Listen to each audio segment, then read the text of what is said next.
மாஞாலத்து அரசர பீமான பங்கமாய் வந்து நின் பள்ளி கட்டீர்கீழே சங்கம் இரு பார்ப்போல் வந்து தலை பெய்தோ கிங்கிணி வாய் செய்த தாமரை பூ போலே செங்கஞ்சிறு சிறிதே எம்மேல் விழியாவோ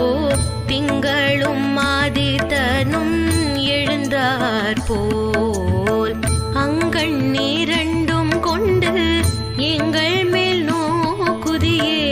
எங்கள் மேல் சாபம் இருந்தேலோர் எம்பாவா.